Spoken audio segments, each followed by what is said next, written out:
All right. Hello, everybody, and welcome back to this Office Hours. This is number 10. I have made it to 10 episodes thanks to your interest and or just humoring me. I don't know. But anyways, today, a very special guest, Susan Ramsey from Graphically Designing. And Susan, tell the world about yourself. Okay, hi, I'm Susan, graphically designing. I'm on the Studio Press forums and I'm on Twitter begging for people to come and support the Studio Press forums. I work full time, do this for fun. I provide theme support for Pretty Darn Cute Design themes and do my own stuff, do customization for Pretty Darn Cute Design. And what I've seen, the reason I was kind of interested in doing this is what I'd seen is a lot of people would like to start themes, but they don't like to support them. And I just wanted to let people know, hey, there's tons of people that don't want to build themes that would be happy to support themes. So that's my story. Awesome. Yeah, you are the support queen and advocate for the Studio Press forums. I know there's a lot of people who have been on the receiving end of your answers that are appreciative. Excuse me while the microphone to stay still. So if you're hanging out over in the chat room, or if you haven't located the chat room, make sure to head over to carriedills.com/GOH, as in Genesis Office Hours. And every week I get that wrong, or the redirect doesn't work, but I double checked it. Pretty sure it works. So please head over there and join in the chat room, and that is where you can send us your questions. So any questions related to the Genesis framework are fair game, but with Susan in the house, any questions related specifically to theme support or forum support would be perfect. So, Susan, Yes. tell the world what you're getting ready for this weekend. Lindsay of Pretty Darn Cute Design and I are holding a workshop, and it's called the Ta-Da Workshop. And the name started kind of as a joke because Lindsay had a necklace, a pendant that had a little charm on it that said Ta-Da. And she said, well, should we call it that? And I said, yes. And I said, because that actually would be a good acronym. And we said, like, take a day and build a website. Take a day and learn something new. Take a day and have fun. So, so that's what we're doing, and basically it's to show people how to customize their own website using one of the Pretty Darn Cute Design themes. We're going to have fun. We're starting like at 9 o'clock in the morning, and by the end of the day, people will go home with their own brand new website. That's awesome.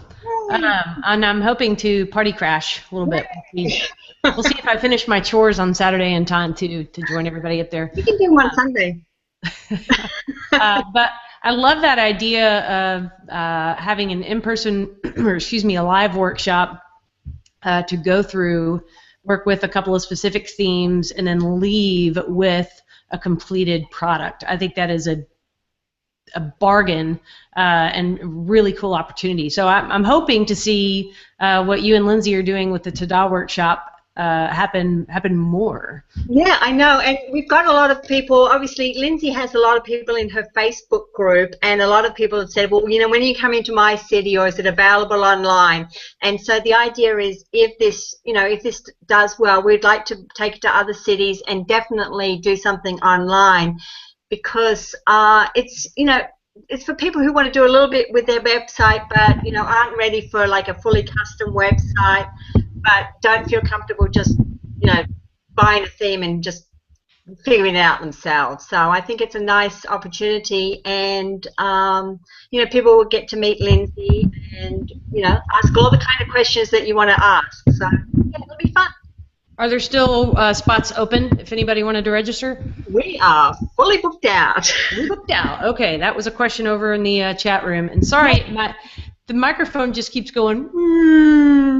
So I don't know. It's having a case case of Yeah. Mondays. Yeah, we wanted to keep it small. The room that we picked has allows a maximum of 20 people, but with everybody set up with their laptops and equipment, etc., we figured 10 to 15 would be good. And we maxed out that amount, and that way you got more one-on-one time as well. So it's a good, it's a good. I think it's a good size group. So. Awesome. We'll look forward to hearing a little recap on that. Got our first question from Jamie over in the chat room, and she's asking, how do you get started setting up your products or services for affiliate marketing and sales? Well, first you need to have some sort of something to sell.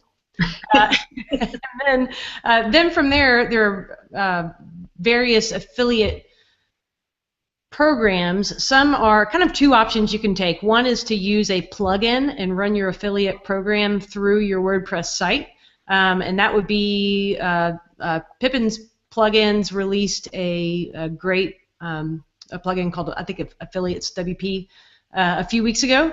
That would be just that sort of thing. So your affiliates are actually users on your WordPress site. And that's where you're generating your affiliate links, etc. The other approach is to use a third-party tool, something like ShareASale, which StudioPress uses, or eJunkie.com, which they look junky.com. But anyway, use one of those. I've tried the plugin route, and my experience is that it's a lot of it's cheaper to implement, but there's a lot of overhead. So say at the end of let me put a disclaimer on it. I think I maybe have 5 affiliates because I never officially launched my program. But say that those affiliates were killing it, and I was sending them out all kinds of cash. At the end of the year, I'd have to manually 1099 all those people if they were in the U.S. I'd have to sort out their payments and all that stuff. So plugin is nice, lower barrier to entry, but there's more administrative work. Whereas using something like ShareASale, they're managing all your affiliates, they're cutting the checks, they're sending out 1099s. You definitely pay more for it, but I think that's an interesting option. Jamie, if I didn't answer your question, feel free to ask it again. Susan, one for you. Yes. What are the most common support issues, user frustrations, etc., that you see? And in particular, Andrea is asking this question. I'm thinking about ways that theme creators could make things less painful for buyers. So maybe some of those common pain points. Oh, sure. I'm lucky that Lindsay has a good setup in terms of the installation instructions, and that. So it's not terribly difficult. I think there's like a big learning curve for people, and they might get frustrated when they realize that, hey, Genesis requires some user input, and some people are frustrated just straight out the gate because they didn't realize that they would need to do anything at all to get their site looking like the theme demo, and so that's kind of that's probably the initial frustration that people have. But then once you kind of walk them through and help them and tell them what they need to be doing, or pointing them to blog posts that will answer some of their questions that are not specifically theme set up, we can get them on their way. Does that answer Andrea's question? Well, let's just say if it didn't, she is free to re-ask more specifically. And there's already some good conversation on the chat room. If you're just joining us, do log in to the chat room over at carriedills.com/GOH. There's always good side commentary happening there. Some more comments on affiliating. Jamie, I specifically use the Affiliates Pro from ithinks.com, and it integrates with Easy Digital Downloads. And of course, I started that a long time ago, before this new plugin from Pippin came out. And then Chris Lemma also brings up the point that ShareASale has some good fraud detection and protection in place. I like. I don't use. I mean, I like Share a Sale. I use that not obviously for my own themes, but I found it's easy from a user perspective to be able to add content to your site, etc. So, and I've always been happy as a consumer of Share a Sale. Cool. Wanted to quickly address, I had falsely advertised this Genesis Office Hours as having both Susan and Anita C. And unfortunately, Anita was not feeling well, so she's not joining us today. But she's another person in the Genesis community that is a champion of the support forums and is always helpful. So send your well wishes to her that she's feeling better soon. Let's see, what else do we have going on over in the McChats? Nothing yet. So yeah, get your questions going. Go ahead. I was just going to say, as I said at the beginning, a lot of people are scared to create their own themes, and that's kind of really sad because they're scared because they've worried about support and they'd rather give away themes. And I understand giving away themes and not providing any kind of support, but just the key is to know what you're good at, and that's why I don't develop themes. That's not my forte, okay?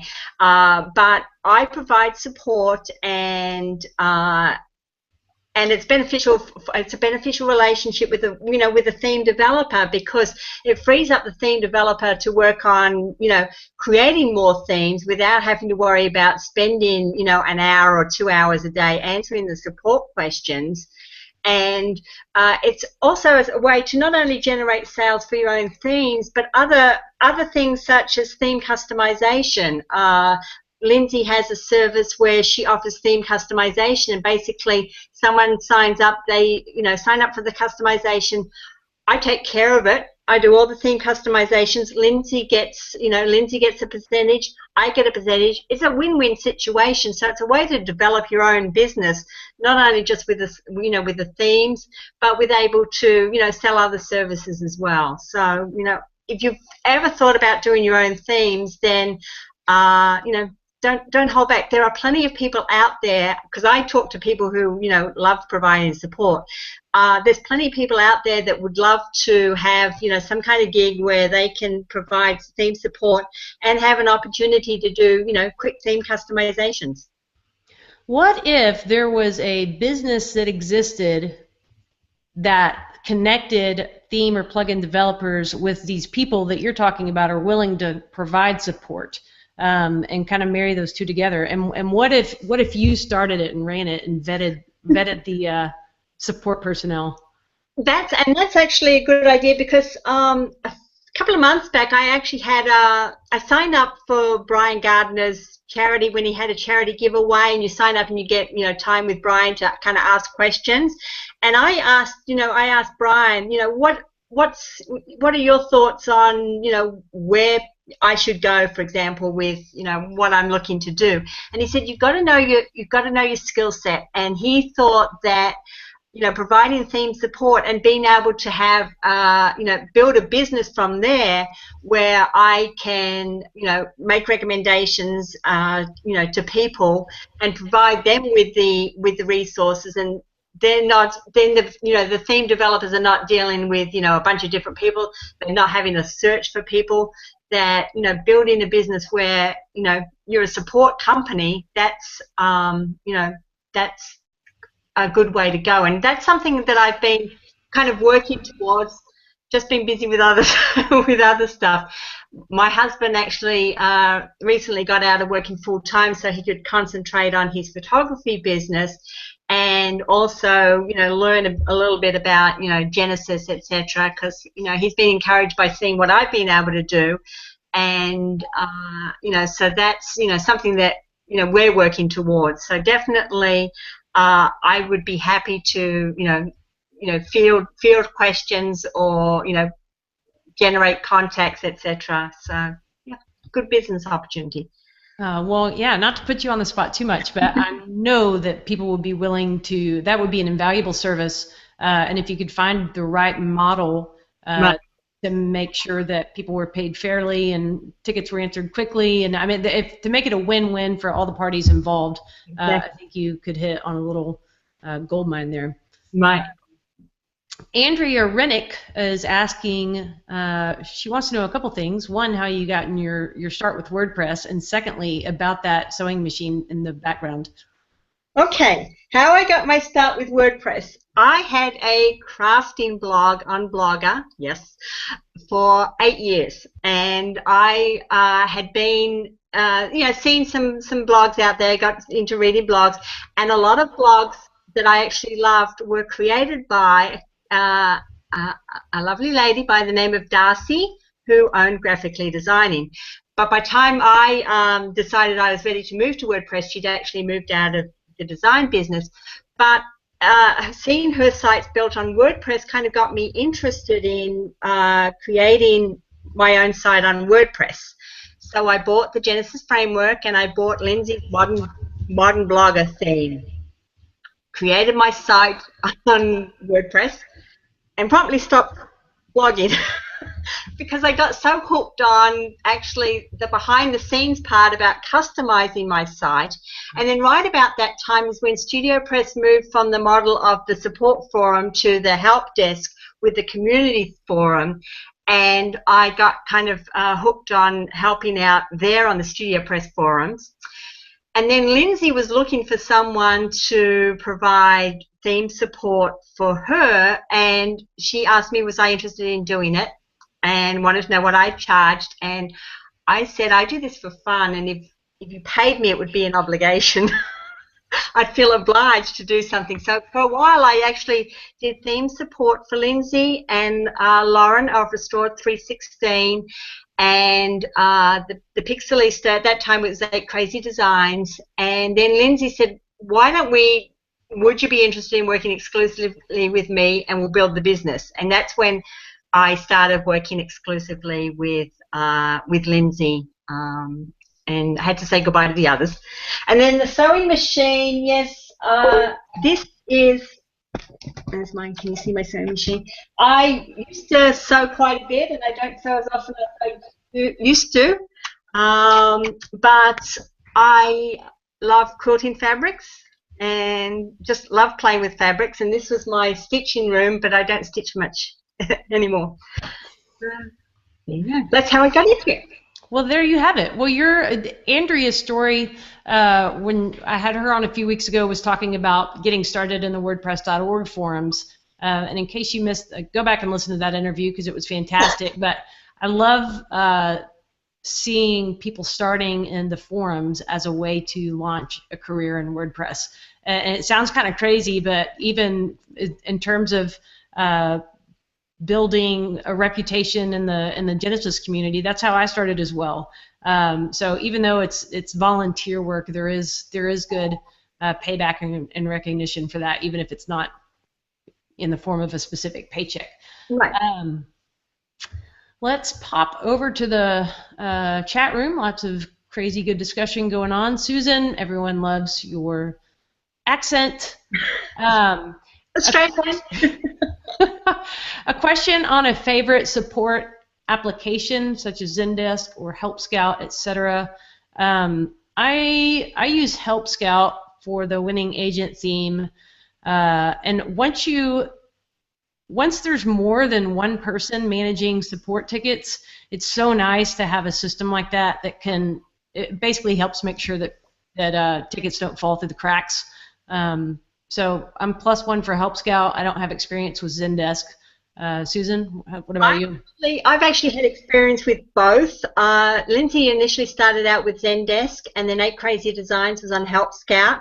But now actually support is done through email, and Lindsay uses Premise, and I think that's kind of the application that generates the emails, etc. And we have a support email address, and basically as I respond to and because I'm Lindsay because I provide theme support for Lindsay, she doesn't have to, monitor the emails. I'll flag something when it's answered, and if there's a tricky question or something that I'm not comfortable with answering, I'll just flag it for Lindsay and let her know that I flagged something for her. And it works when it's one person doing it, but as you said, if you've got multiple people providing support, then I think Help Scouts are a good option. Wow, you just laid out all the secrets of who the major players are using for support. I love it. Aaron is asking a question. When you're providing theme support, how do you, and I've seen this too with providing my own theme support, like where do you draw the line between what falls under the banner of theme support and what is all of a sudden this is actually a customization and it's not part of our free support? I'm really bad about that. I'm really bad about setting limits because I will answer pretty much any question that comes through. If I don't know the answer, and I'll sometimes ask on Twitter, I'll ask for an answer. But if I don't know the answer, that's when I say that's beyond theme support, because if I know how to set up the theme and do everything like the demo. If a question comes up that I don't know the answer to, then it's not related to setting up the theme, and that's when I'll say, hey, I'm sorry. I'll point them into, I'll say, hey, that might be something you want to ask over at the Studio Press community forums, or I will do a Google search for a tutorial. And like, for example, I'm always sending people to your site, Carrie. And there's a couple of other people that, I like who have great tutorials that I'll send them to. But basically, if you ask a question on the support forum and I know the answer, I mean, if you ask a question through the, the support desk and I know the answer, I'm going to provide the answer. I don't, we offer theme customizations, but I don't sell it to someone who's looking for support. I don't say, hey, no, that's something you're going to have to pay me for. I'll say, hey, here's where you can go. Otherwise, that is, that's beyond support. Because I think, people want, people who buy the themes, I'm going to assume that they're buying the themes because they want to be able to set it up themselves. So I'll provide, as much assistance as I can, and, won't necessarily be, hey, you need to buy, a customization. I love your willingness to help and your eagerness to help answer those questions, but I think I disagree with your open-ended policy. Right. I think that's not sustainable on a large scale. Right. That's not personal criticism. I think you're precious, but that line between customization and actual theme support, I've had to come down a little bit harder on that. Mm-hmm. And of course, you always want to be polite and try to point people in the right direction to get and not just give them a brick wall. Right.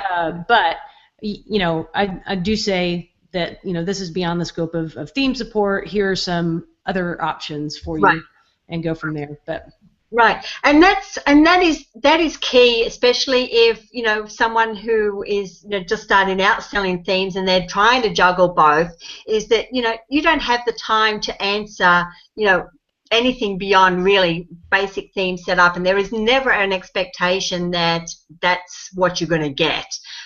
So I just it's me. I don't expect anybody else to go above and beyond, because everybody has interests and time, things that they want to spend their time doing. It just so happens that I'm kind of hooked on this. So.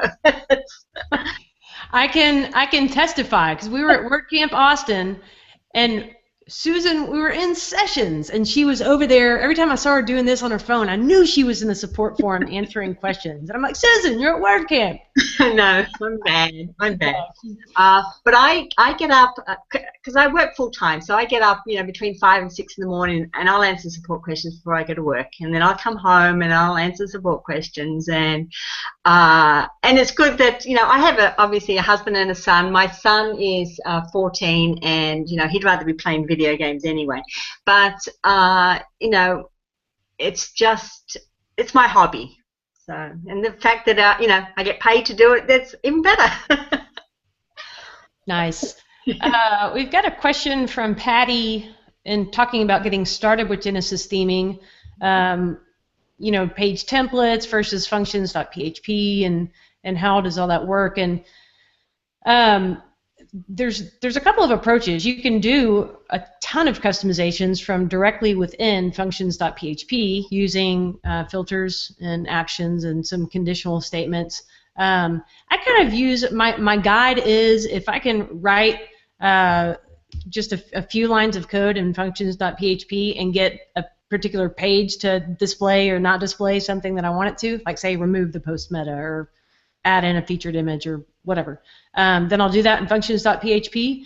If the page template is wildly different from the standard, in that case, then you would want to go ahead and create a page template. And let's see, create templates in the, yes, there is a template hierarchy, and I'll post a link to that. It's over on wordpress.org, and if you just search for template hierarchy, it'll bring it up, and it's this really cool, actually it's kind of a hideous map, but shows how the naming structure to use pages so that they get picked up by WordPress. If you have some specific questions, Patty, feel free to ask those follow-ups. And Nick Croft also has a great series on his blog called Genesis Explained, that if you're new to the whole idea of using action hooks and filters, it's a highly technical series, but it also, I mean, read it regardless. He's does a good job of explaining stuff there. Let's see. Susan, again, everyone loves your accent. It's funny because we've got the workshop on the weekend, and people are saying, because in the Facebook group we have the workshop, Lindsay uses y'all a lot, and people are saying, well, you know, they'll be saying y'all by the end of the weekend, and I want to say, yeah, Lindsay's the one from Texas, and I'm the one with the accent. So. Well, yes, you both have your accents, just very different sorts of. Yes. Let me see. Any suggestions for a WordPress membership plugin that plays nicely with Genesis? When you say plays nicely, I'm not sure what that means. Probably, I mean, any good membership plugin should work fine with Genesis. And now if you're talking about does it look nice, that's a different story. And I don't know of any necessarily out of the box that, unless you've purchased a theme that is specifically styled to match a membership plugin, you're probably going to have to do some customizations on that. Chris Lema has tons of great articles over at chrislema.com if you're just looking for doing a little research on which membership plugin might suit your needs the best. Let's see. This is for you, Susan. Every designer and developer has some Genesis tricks. Do you give away your tricks on the forum? I don't. I mean, I don't. See, I don't consider myself a designer or a developer. And that's kind of the hard part to play, is because I get paid to answer support and to customize themes, but I don't hold myself out to be either. So I'm like that nice balance kind of something in the middle. But in answering the support forums, then if I've learned something along the way, then I'll answer give that away, because it doesn't hurt anything. Otherwise, that's the whole point of people having tutorials, etc. And I'm happy to point people to sites that are great with their tutorials. So I think that's probably the closest answer I can give. Yeah, I don't know that I have any particular tricks, but if I know them, I share them. One thing that's kind of fun to do, depending on your definition of fun, if you go over to GitHub and start following, just search for people like you would on Twitter, and start following people who are other Genesis developers or other trusted WordPress developers, and just look at their code. See how they're doing things, what they're doing, and just sometimes if you're needing to get something done, I don't think GitHub indexes their stuff in Google. Robert knew over in the chat room, maybe you know about that. Anyways, it never comes up in a search result, but there's some really great answers and solutions over on GitHub. And I actually just signed up through GitHub because I see, a lot of the similar kind of support questions. Like, for example, a common one for someone who's bought a theme is, how do I change out the credits, the copyright credits at the bottom? And in Lindsay's themes, they're written into the functions file. So I will, I'll just create something that shows them what to look for in the functions file to make that change. And it's just easier to go to GitHub and create that than to copy and paste all the time in the support, in a support question. So. Yeah. Sorry. There was, I think it was Nathan Rice posted an interesting factoid, and thank you over in the chat room for reminding me about that. But on Alexa, the kind of the grand poobah of ranking WordPress sites, there was Genesis WordPress is running a crazy number of top, I think it was top 5,000. Right. Yeah, 500,000. Sorry. Which was more than any other WordPress framework by a mile. So pretty cool. It's affirming that we have made a good selection to build our sites on. Let's see. Jamie's asking about pricing and the best model for making the most money, hourly gigs, project-based pricing, and mix of both. To echo what somebody else said over in the forums, there's not really a one-size-all-fits answer. I think it just depends on what you're doing, the nature of the project. Yeah, value-based pricing. It's something I'm trying to connect with a little bit more in terms of I'm not just providing X, Y, and Z. And X, Y, and Z being something technical. I want to help you increase your sales or help you convert more customers or whatever your defined goal is for your website. I want to help you achieve that. So it's taking the focus off of just being a provider of or somebody who can technically implement things to being a partner in helping my customers succeed. And I think there's room to price those things differently, even though it might look technically the same under the hood. That was probably a non-answer, but. And I mean, when people ask me, well, what's your, can I hire you for an hour or whatever? Yeah, I have an hourly rate, but I find it's easier for people to tell me, hey, what do you want done? And I'll give you a flat rate price because, it's just, I think it's easier to give a rate than just to figure out how many hours it's going to take or, whatever. It's just, hey, here's the rate. That's what I find. Cool. Let's see, another question on some of the most frequently asked questions about Genesis themes. And Susan, I think you hit on one, which was how to change the footer text to say not copyright Genesis. Yep. Any others that crop up over and over? How to create a responsive header. And because with Lindsay's themes, the header is actually it's not one where you can just appearance header and replace the header. You actually there's a Retina header and a desktop header that's coded into the theme, and that's really straightforward because if you do the theme sizes, it will be responsive across devices. But then I work with a lot of bloggers who love full width headers, and they want to keep the full width header but make it look good on across all devices. And I'm happy to give the answer, tell them how to do it and show them what to do.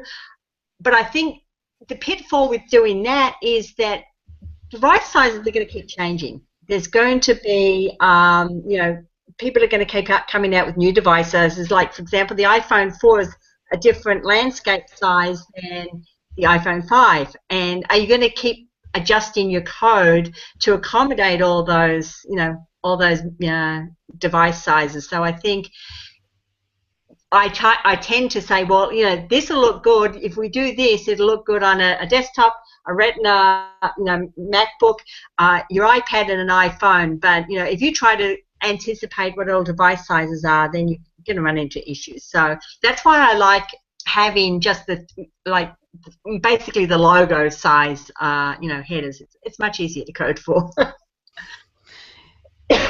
Cool. All right. So headers and footers. Exactly. Let's see, a question about development process models using GitHub. I'm pretty much the world's worst person to ask because I don't follow a very, I think I've only been using GitHub for about a year, and that's something I need to improve upon. So generally, I do development locally, and then once I have a finished product, I'll throw it under version control, but that's terrible. I mean, that's a really terrible approach. It should be under version control the whole way through.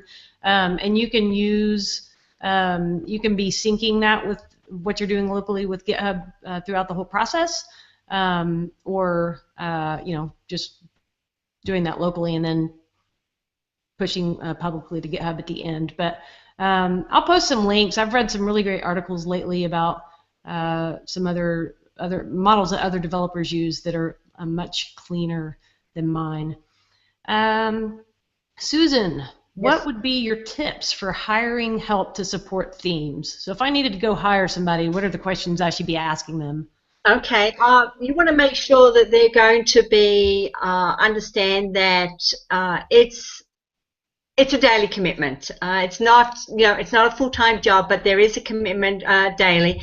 Mondays are always worse for me because people are building their themes over the weekend, and I get a lot of questions on Monday. So you want someone who is committed to being there to answer the questions on a daily basis, and they're going to be responsive in terms of following up. If you answer a question, there may be a follow-up question. So you just being able to follow up. Being polite, understanding that these people, this might be their first website, and they're going to ask, you're going to get a lot of the same questions. You just got to treat everybody, be friendly to everybody. That you want to, you're providing a service. You're acting on behalf of somebody else, so you have to be, be always cognizant of this is somebody else's business, and that how you act towards the clients is reflective to, the developer. So, it's not your own business to, run into the ground, etc. So, I think just making sure that people are going to be there and committed to, putting in the time. Cool. I would add to that too. Just take a look for them on social media and see how they respond publicly. I mean, just the tone of the things that they're posting out there, and make sure that it's friendly and not everything's a tremendous rant. Good point.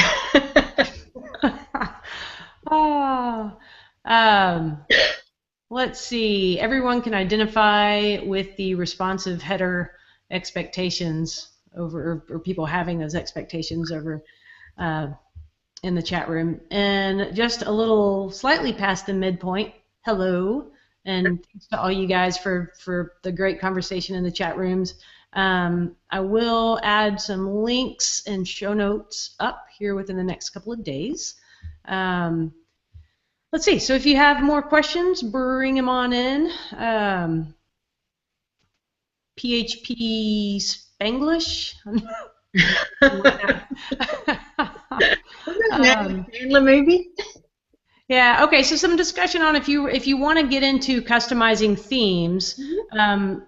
WordPress themes are built in PHP. It's a combination PHP and then CSS. So the CSS drives your styles, the PHP drives the functionality. So while you don't have to be an expert in PHP, you do need to understand some of the basic rules of syntax. And those rules are true of PHP, whether you're working in WordPress or working in any other platform that uses that particular programming language. So when you see all the code snippets, that's what you're dealing with. So I would encourage, take some basic classes. I think Codemy, Codecademy, lynda.com, just some great places to get some introductory courses on PHP. And that's one of the things also especially for people who are just starting out, is to know that if you screw up in your functions file, you're going to crash your site, and that scares a lot of people. That freaks a lot of people out. So you've got to feel comfortable that if you screw up, that you know how to get into your hosting site to replace it. I think getting that kind of message out, that it's not scary if you crash your site. It can be recovered. But it's all a learning experience.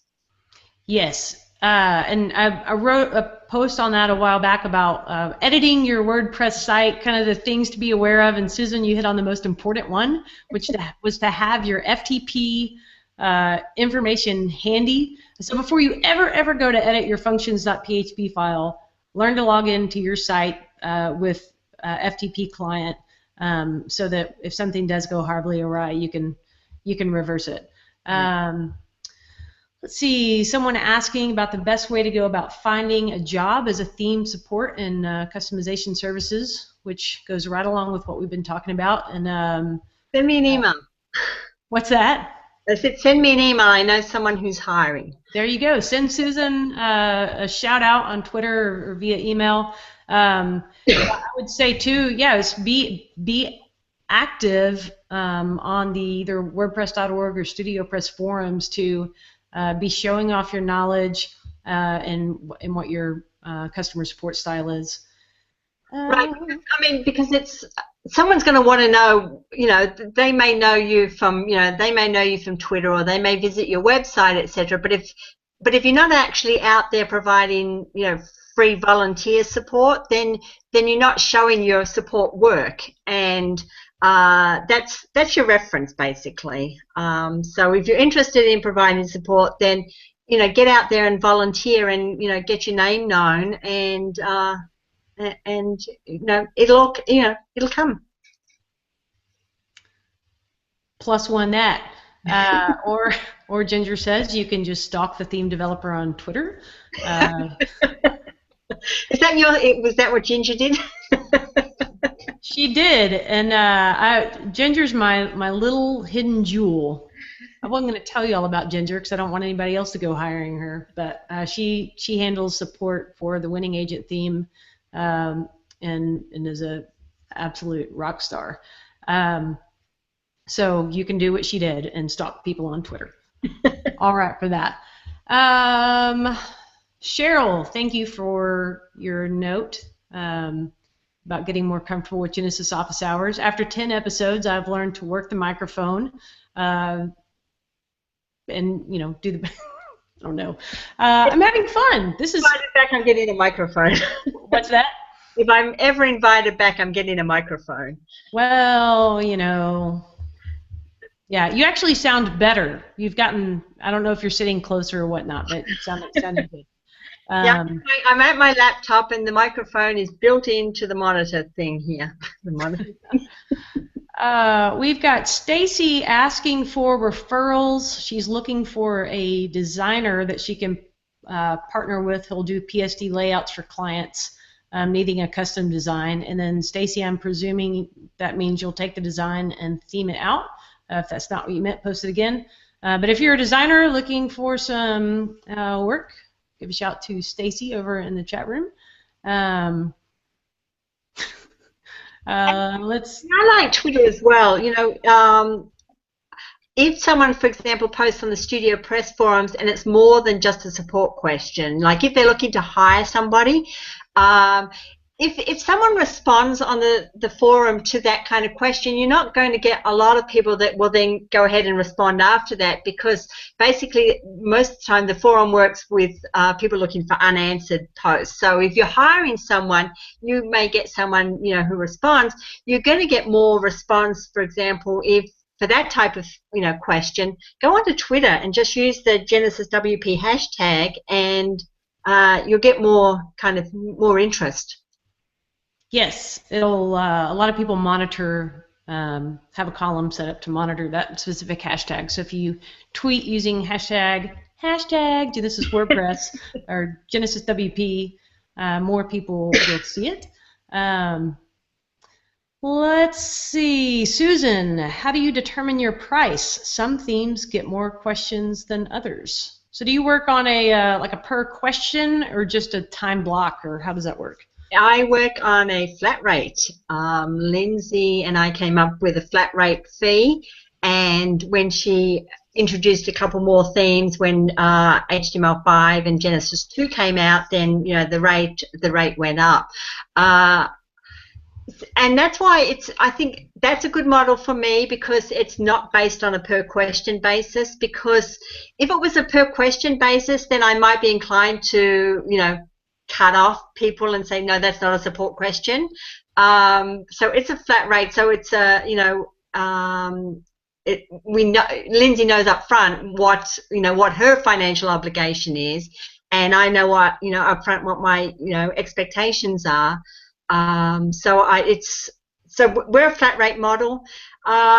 Others who may not have as many themes may find they get, you know, just 1 or 2 questions, you know, a week, and then it's, you know, a per question basis might, you know, work out better for them.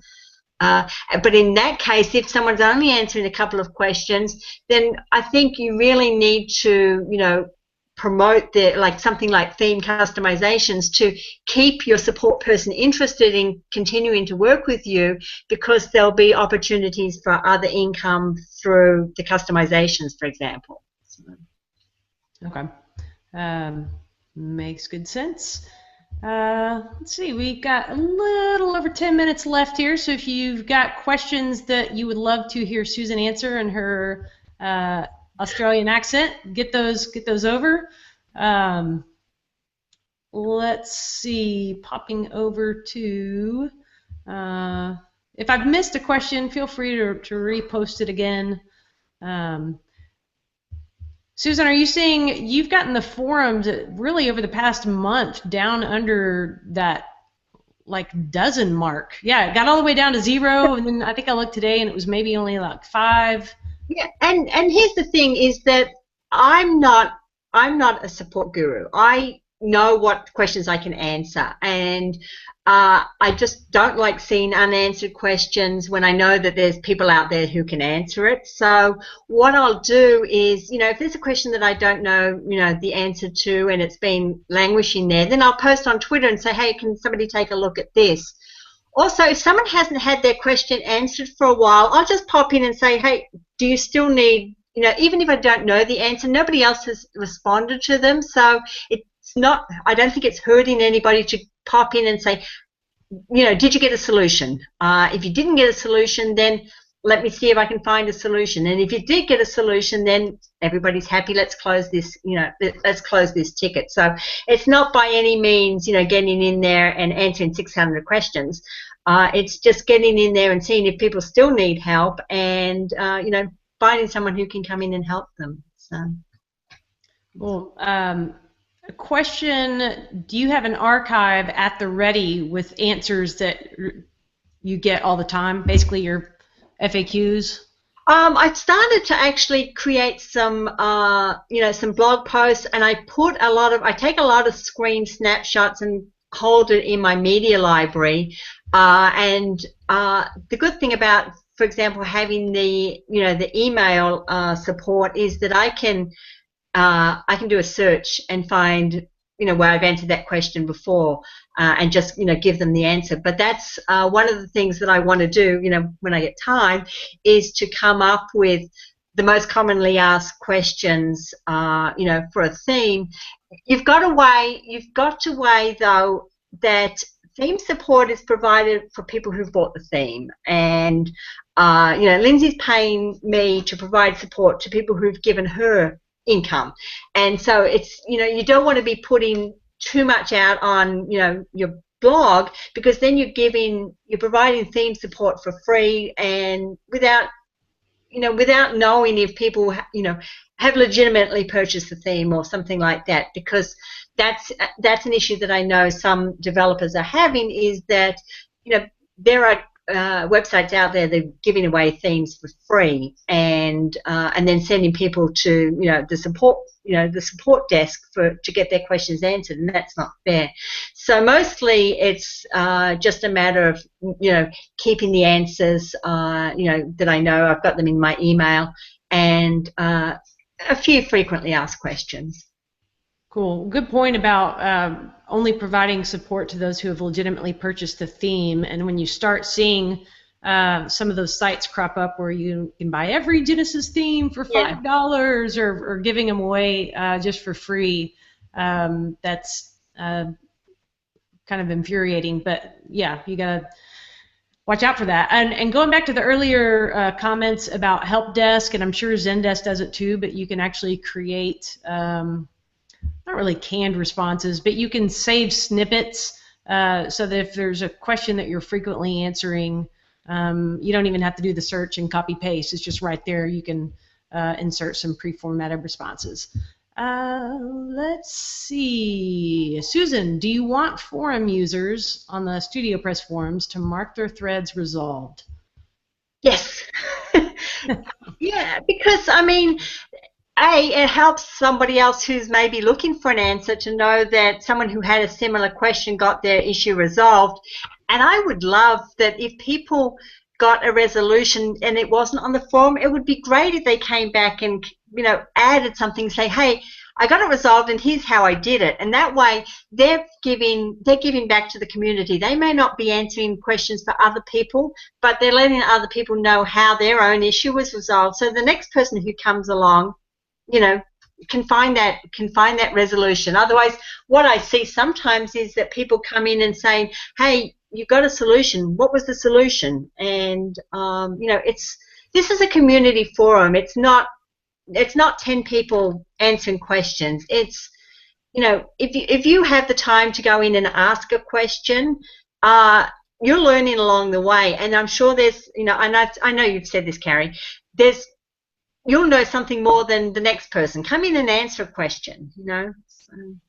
Yeah, and that's a great way to learn. Right. And kind of piggybacking on that, I had a support question come through my one-on-one, my help desk today, and it was outside the scope of theme support, but I went ahead and provided the answer anyways, and I put a note on there in the future for questions like this that are not related to theme setup. Please use our new community forums. We launched a community forum specifically for the Winning Agent theme, because if I answer it privately in that email response, nobody else gets the benefit of that answer. Right. Whereas if it's posted publicly in a forum, then that might help some user, coming along behind them. So, so keeping tidy forums, marking your post as resolved, coming back if you found a different solution and posting it. Just think that helps you're paying it backwards. You're paying it forward. Okay, Cheryl's asking, how do you know if someone is a legitimate owner? Would asking them to post in the support forum be a way of seeing if they are legitimate because they have a password? That certainly would be for the Genesis frameworks. I think the only way you can have a login to the Genesis support forums is if you've purchased the product. No. The community forums are open for everybody. It's the official support that you have to, and that's why they have two different logins. So anybody can ask on the community forums, and they can, create a user ID. Andrea Rennick can tell me if I'm wrong. But at where I provide theme support through, Pretty Darn Cute, when they submit the support question, they have to include a copy either of their receipt, their PayPal receipt, or a screenshot of either their, their StudioPress download area if they've purchased the theme through StudioPress, or their a screenshot of the Pretty Darn Cute download area. Most people just include, a copy of their receipt. Okay. No receipt, and I'm sorry, I need a receipt. Fair enough. Somebody else commenting that it's confusing when people post the same question across multiple forums. +1 to that. That is annoying. And it's a pretty small community of people that are answering forum questions, even not just talking about in the StudioPress world, but in WordPress in general, or if you're posting over on Stack Exchange. Don't take out your machine gun and post your questions in all those places. Post in one place, and then if you want to publicize a link to help get some attention to that question, do that. But that's generally seen as bad form to rapid fire the support requests like that. And then there's a piggyback to that. Is if you've asking a question on the StudioPress forum and you've asked somewhere else or found tutorials somewhere else that don't work, let us know what doesn't work. Otherwise, we're going to give you what we think will work, and and then they'll come back and say, "Well, I tried that and it didn't work. I'd already tried that." Well, we don't know what you've tried. Let us know. In the support forum, provide as much information as possible. Provide your site URL. Provide the theme you're working on. Let us know what you've tried to do. Sometimes it feels like it's pulling teeth, in trying to get them to, give the information. We are not psychic. Cannot see what your URL is, what theme you're using, and all that good stuff. So yeah, if you're, and this is preaching to the choir, I'm sure here on office hours, but when you're seeking support, always provide as much information as you possibly can, because it really does make troubleshooting that much easier. Patty says it's called cross-posting, and 10 years ago you get tarred and feathered for it. Well, I've been reading Game of Thrones, and there they just lop your head off and post it on a spike. So maybe that's what we do here in 2014. Hang on a sec, I got to plug in my laptop. I'm about to lose power, so I'll just here. Well, for the final moments of Genesis Office Hours, we're going to observe Susan plugging in for power. I like it, folks. This is just, we're living. All right, so it's compelling. Now that you've plugged in, it's time for the show to be over. Well, I just didn't want it to cut off, like 2 minutes to go, and you wonder what am I doing? So it's all good. I think, yeah, so far on Genesis Office Hours, I've been connected to my neighbor's Wi-Fi accidentally and had to leave the Hangout. I've muted myself and forgot to unmute myself. My headphones have gone dead and beeped in my ears, and now we're full of technical difficulties around here. Cool. Well, we will wrap it up, and thanks to everyone for participating over in the chat room. I'm glad that it looks like there's some connections going on over there, so consider this an extension of your Genesis community and follow up with those folks. And Susan, where can... I was going to say thank you for inviting me. I actually took the day off today because I'm always at work when this is on, and it's like, can I sneak out of work and come and watch? But so I took a vacation day today. I love it. I love that this is what Susan is doing on her vacation. So please shoot her a little note to tell her how much you appreciate her. Jamie, I'll answer one last question for you, but you better make it quick. How do people get on the show? I have a bank account, and it's whoever sends me the most money I invite to be. No, I'm just kidding. I've just kind of been going along with folks I am connected with and inviting them on. If you are interested, just shoot me a note, and we will see about making that happen. Yeah, and that's it. Susan, where can people find you on the internet to say hello? I'm on Twitter @GraphDesigning. I have a website, graphicallydesigning.com, and I'm on the StudioPress community forums. you can find her all over the place. So cool. Well, thanks, guys, and look for the show notes in a couple of days at carriedills.com, and we will see you later. Bye. Thanks, Mary. Bye. Bye, everyone.